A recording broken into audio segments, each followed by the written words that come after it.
अध्याय है। सूत जी कहते हैं कि हे ऋषियों, अब आगे की कथा कहता हूँ कि बार बार हर अध्याय में कथा के प्रसाद की महिमा बताई गई है। तो एक बार की बात है कि तुंगध्वज नाम के राजा थे और वह अपने प्रजा को अपने पुत्र से भी अधिक मानते थे, लेकिन जब किसी का कोई विरोध करने वाला नहीं होता है तो आदमी को गलत रास्ते पर जाने से कोई रोक नहीं सकता और उसको गलत रास्ते पर जाने की संभावना पूरी बढ़ जाती है। अब इसने सोचा कि जब सारा प्रजा मेरे ही अनुकूल है तो हमको रोकेगा कौन।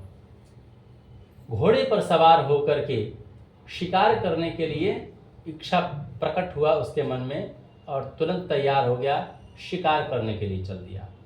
जंगल में जाकर अनेक प्रकार के निर्दोष पशुओं को मार दिया और मारने के बाद जब थक गया तो बरगद के पेड़ के नीचे बैठ करके आराम कर रहा था।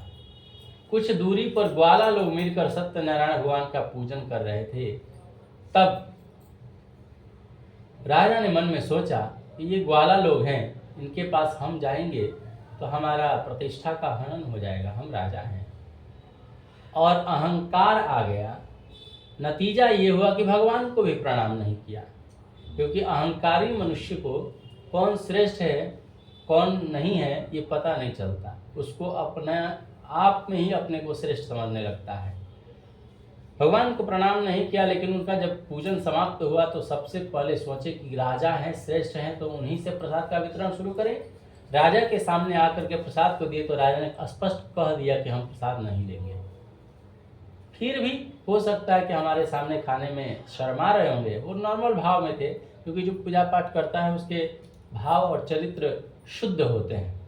वो तुरंत प्रसाद को इसी स्थान पर रख करके अपने ग्रुप में जाकर प्रसाद को वितरण करके घर चल दिए, वो लोग भजन कीर्तन करते हुए। लेकिन राजा ने उस प्रसाद को उसी स्थान पर छोड़ दिया और दूसरे घड़ी से जब घर पर गया तो देखा क्या, 100 पुत्र थे उसके, सब मरे पड़े हैं। धन धान्य जितना धातशाला घुड़शाला सब बस व्यस्त हो चुका था, नष्ट हो गया था।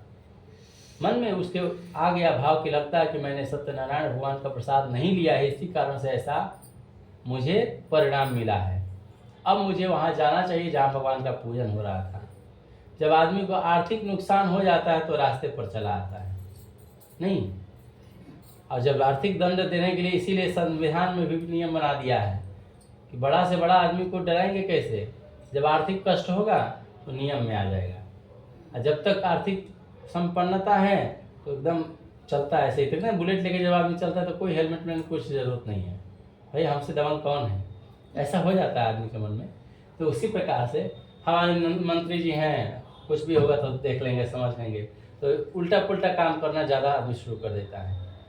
वही कारण वहाँ भी हुआ कि सब कुछ हमारे फेवर में है तो निर्दोष पशुओं को मार के शिकार कर दिए। जब परिणाम अपने ऊपर आ गया कि हमारे ही बेटे मर गए, तब पूजा की बात आ गई उसके मन में और जाकर ग्वाला लोगों को पुनः निमंत्रण दिया। अब ऊंच नीच का भाव खत्म, 1 मिनट में मरने के बाद बुलाया और विधि विधान के साथ फिर राजा ने सत्यनारायण भगवान का पूजन किया और तब भगवान से क्षमा मांगा कि हे प्रभु, हमसे बहुत भारी गलती हो गई है, इस बार क्षमा कर दीजिए। और भगवान ने कृपा करके पुनः उसके राज्य को पहले की तरह बना दिए और फिर राज करने लगा। अब मैं आपको सुनाता हूँ जिन्होंने सत्यनारायण भगवान की सबसे पहले पूजा की, उसके साथ आगे क्या क्या हुआ। अब हम आप लोगों से पूछेंगे, अब तक हम बता रहे थे, अब आप लोगों से पूछेंगे कि आपने कथा में क्या सुना। सबसे पहले सत्यनारायण भगवान का व्रत किसने किया था, बताइए। नहीं, हम इसलिए नहीं सुना रहे थे कि कल जो बताइए। समझ में आ गया लेकिन मम्मा भूल गए।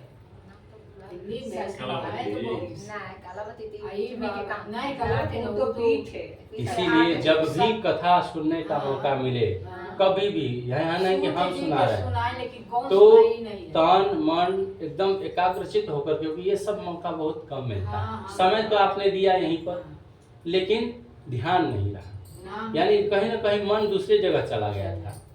यहाँ मन होता तो सब बातें आ जाती, क्योंकि इससे अब सरल किस भाषा में हम बताएंगे।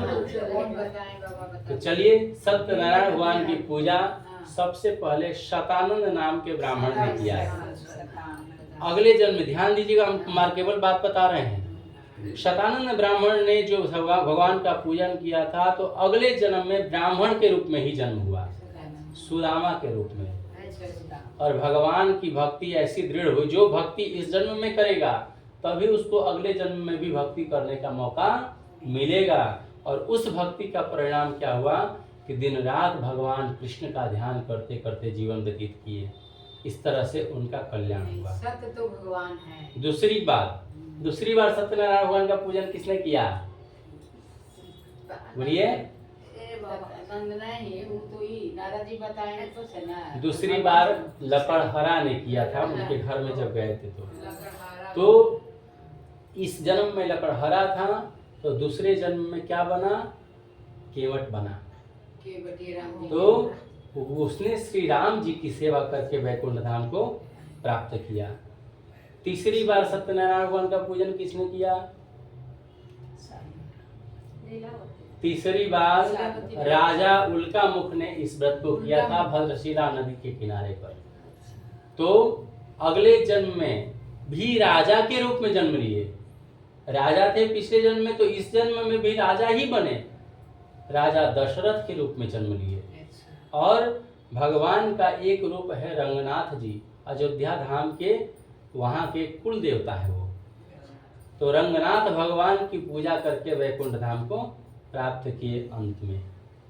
चौथी बार सत्यनारायण भगवान का पूजा किसने किया? साधु बनिया ने किया। तो अगले जन्म में भी किसके रूप में जन्म लिया?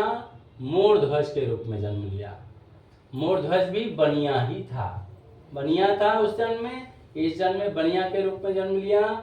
और ऐसी भक्ति दृढ़ हुई जो बार बार कह करके पूजा नहीं करता था, लेकिन लास्ट में लगातार सत्यनारायण भगवान का पूजा महीने में 2-2 बार करने का परिणाम क्या हुआ कि अगले जन्म में इतनी भक्ति मिली मोरध्वज के रूप में कि पति और पत्नी दोनों मिलकर आरे से अपने पुत्र को ही चीर दिए और भगवान के चरणों में दे करके मोक्ष को प्राप्त कर लिए। वो मोरध्वज राजा थे। इसी आरे से काटने के कारण आरा शहर का नाम आरा पड़ा, वो हमारे जगह के थे। आगे 5वां जो राजा थे तुंगध्वज नाम के राजा, जिन्होंने सत्यनारायण भगवान को भी प्रणाम नहीं किया, ग्वाला लोगों को नजरअंदाज किया था। अगले जन्म में भी ये भी राजा के रूप में जन्म लिए, राजा मनु के रूप में जन्म लिए और भगवान की सभी भक्ति युक्त कर्मों को करके अंत में वैकुंठ धाम को प्राप्त किए। इसलिए सत्यनारायण भगवान की जो पूजा है वो फल देने वाली है। भगवान को कोई काल, कोई सत्य, कोई ईश, कोई सत्यनारायण और कोई सत्यदेव कहते हैं। और भगवान अपने भक्तों की रक्षा करने के लिए अनेक रूपों को धारण करके उनकी मनवांछित फल को प्रदान करते हैं, वरदान देते हैं। इसमें तनिक मात्र भी संदेह नहीं है। इसलिए भगवान को आप जिस भगवान में भी आपको दृढ़ता हो, वो सबकी भक्ति अंत में भगवान नारायण के पास ही पहुंचाती है। आप शिव जी की भी पूजा करेंगे तो शिव जी आपको भगवान की भक्ति की ओर प्रेरित करते हैं। आप दुर्गा जी की भी पूजा करेंगे तो वो भी भगवान नारायण की ओर ही प्रेरित करेंगे। आप भक्ति किसी भी का भी करें, अंत में भगवान के चरणों तक ही पहुंचना है। यही मानव जीवन का उद्देश्य है। इसलिए यहाँ पर ऑप्शन बहुत है। कोई जरूरी नहीं कि भगवान नारायण का ही भक्ति करें। आप दुनिया में किसी का भी भक्ति करेंगे तो अंत में वो लोग मिल करके भगवान तक ही पहुंचाते हैं। इसलिए भगवान की पूजा ही फल देने वाली है। एक बार प्रेम से बोलिए वृंदावन बिहारी लाल की, सत्यनारायण भगवान की, बांके बिहारी लाल की, सब संतन की। छोड़ दीजिए। इस हिसाब से देखने से जो लगता है कि ये ठाकुर जी जो हुए यानी विष्णु भगवान सब में सर्वा हमको यही भगवान है, बाकी सब देवता है। बाकी सब देवता है, उन्हीं का सारा जैसे कि हाँ पार्ट्स जो निकले सब हुए हैं जी। बोलिए वृंदावन बिहारी लाल की जय।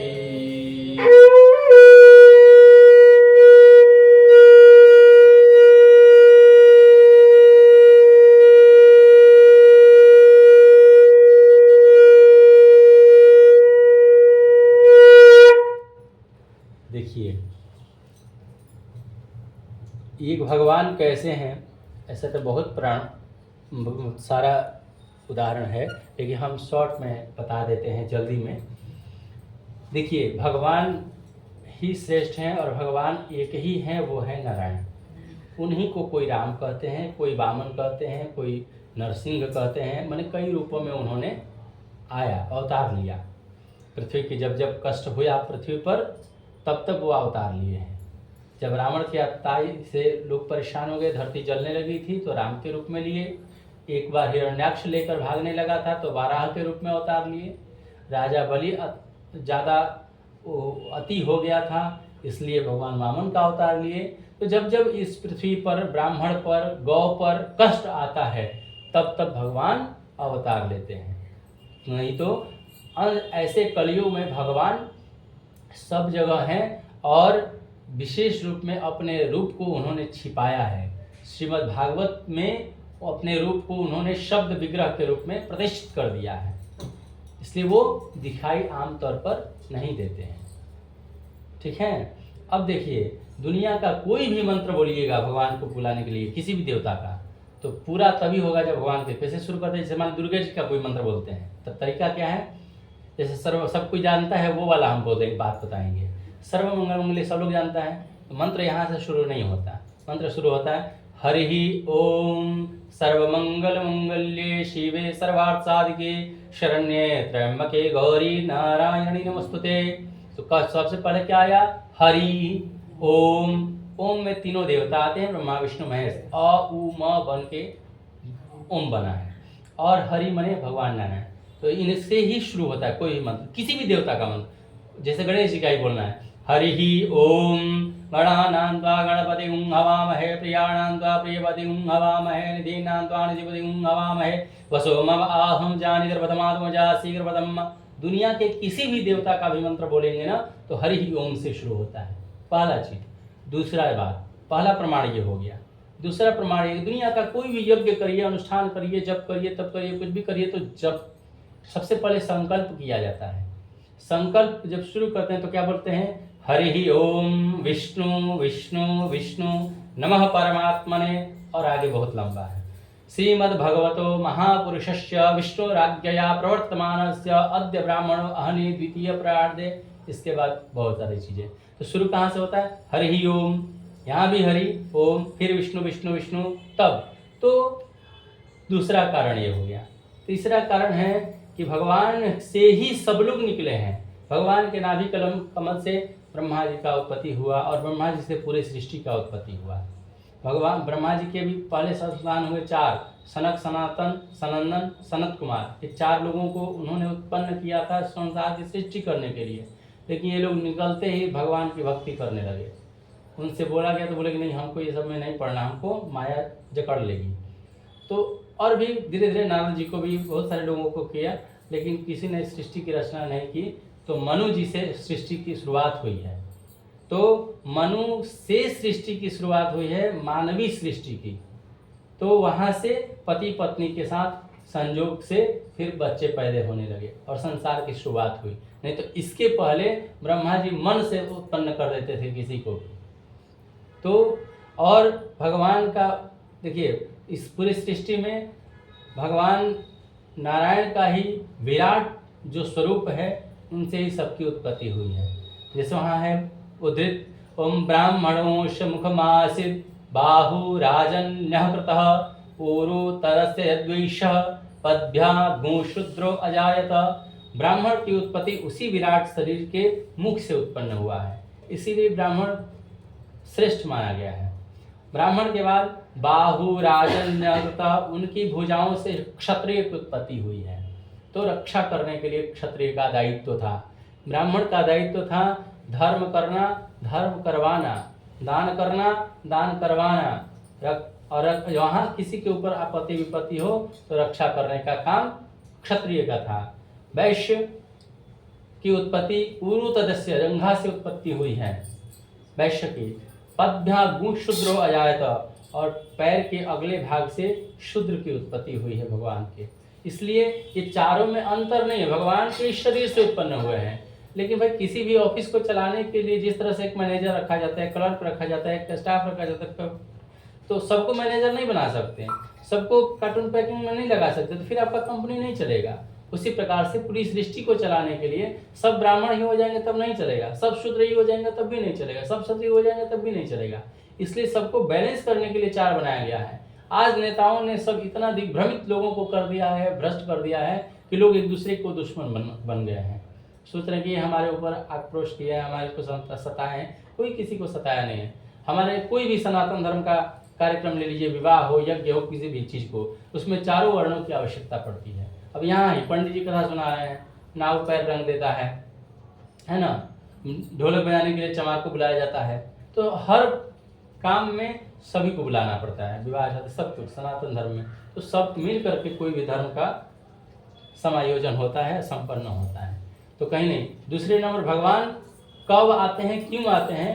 तो भगवान के ब्राह्मण के ऊपर, गाय के ऊपर, धरती के ऊपर जब जब कष्ट आता है तब भगवान अवतार लेते हैं। स्वयं कहते हैं तुलसीदास जी, विप्रधेनु सुर संत हित लीन मनुज अवतार, निज इच्छा निर्मित तनु माया गुण गोपाल। तो सबसे पहले विप्र मतलब ब्राह्मण के लिए, धेनु दूसरी बात गाय की रक्षा करने के लिए। धेनु माने पृथ्वी माता के ऊपर जब जब भार बढ़ जाता है, धर्म बढ़ जाता है, तो पृथ्वी ही गाय का रूप लेकर के भगवान की स्तुति करती है। और पृथ्वी कौन है? भगवान की पत्नी है, भगवान नारायण की पत्नी है धरती माता, उनकी पत्नी है एकदम। 2 ही पत्नियां हैं मुख्य रूप से, एक लक्ष्मी जी और एक धरती माता। विप्रधेनु सुर, तब देवताओं के ऊपर जब आपत्ति विपत्ति आती है तो उनके लिए, और तब संतों की रक्षा करने के लिए आते हैं भगवान। इन 4 की रक्षा के लिए भगवान आते हैं, राक्षसों के लिए नहीं।